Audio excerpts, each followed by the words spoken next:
सवाल है डॉक्टर असरार अहमद साहब और डॉक्टर जाकिर नाइक का बयान क्या कुरान हदीस की रोशनी में है। देखिए, डॉक्टर असरार अहमद साहब गुरु हैं और डॉक्टर जाकिर नाइक साहब उनके चेले हैं। डॉक्टर असरार साहब की सूफियत, गलत अकायद और सारे बिगाड़ के बावजूद डॉक्टर जाकिर नाइक साहब ने उनको इस हिंदुस्तान में मुतारफ कराया है। बल्कि आजम कैंपस के ग्राउंड में डॉक्टर असरार साहब का प्रोग्राम डॉक्टर जाकिर नाइक साहब ही ने कराया था।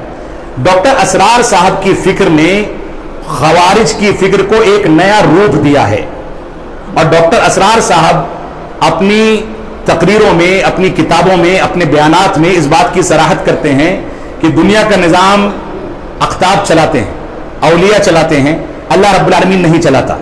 डॉक्टर असरार साहब वहदतुल वजूद के कायल हैं, यानी हर चीज को एक कर दिया जाए, हर चीज के अंदर अल्लाह मौजूद है। इस अंदाज के गलत और बिगड़े हुए अकायद उनके यहां मौजूद हैं।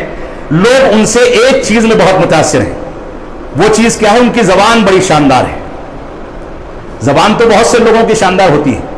अली रज़ी अल्लाह तआला को जिसने कत्ल किया था, जब खुरूज का फितना उसके अंदर आया, उमर बिन खत्ताब रज़ी अल्लाह तआला ने इसी शख्स के लिए बाकायदा बच्चों की तालीम की खातिर कुरान मजीद की क्लासों का इनेकाद किया था।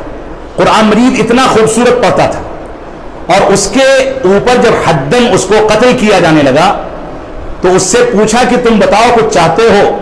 तो कहता है मैं ये चाहता हूं कि मेरी पहले गर्दन ना काटी जाए, बल्कि पहले उंगलियां काट दी जाए, फिर हाथ काटा जाए, फिर पैर काटा जाए, आखिर में मेरी गर्दन काटी जाए। लोगों ने कहा ऐसा क्यों? तो कहता है कि मैं चाहता हूं कि मरते दम तक मेरी जबान अल्लाह के जिक्र से मुअत्तर रहे। जबकि मरा है किस अकीदे पर?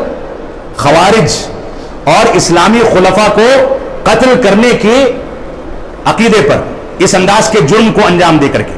तो हर चमकती चीज सोना नहीं होती। इसी तरीके से डॉक्टर असरार साहब की जो चीज लोगों को बहुत मुतासिर करती है वो कुरान मजीद की तफसीर के छोटे छोटे क्लिप सुन के चलते हैं।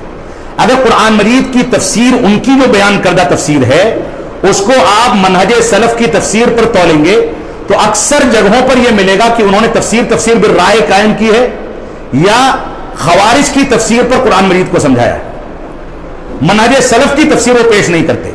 और डॉक्टर असरार साहब, डॉक्टर जाकिर नाइक साहब भी आज के दौर में इस बात की सराहत करते हैं। बल्कि अभी एक साल पहले ही, एक साल के अंदर अंदर का वाकया है, डॉक्टर असरार के जिंदगी पर जो प्रोग्राम पाकिस्तान में हुआ उसमें ऑनलाइन डॉक्टर जाकिर नाइक साहब ने खिताब किया। यानी अब तक वो डॉक्टर असरार की फिक्र के साथ हैं और इस बात की सराहत कर चुके हैं कि मैं फला फला उलमा को अपना आइडियल समझता हूं। जिनका भी नाम लिया है वो सारे के सारे इख्वानी उलमा हैं, इख्वानुल मुस्लिमीन के उलमा हैं, गलत फिक्र के उलमा हैं। जबकि दूसरी जानिब यही जाकिर नाइक साहब अल्लामा अलबानी पर, शेख इब्न बाज पर ऐसा तबसरा कर देते हैं जैसे उनका कोई मकाम ही ना हो। तो इस अंदाज की फिक्र के लोगों को ना सुनना चाहिए और ना इनसे कोई चीज सीखनी चाहिए। अल्लाह रब्बुल आलमीन हमको इस बात की तौफीक अता फरमाए।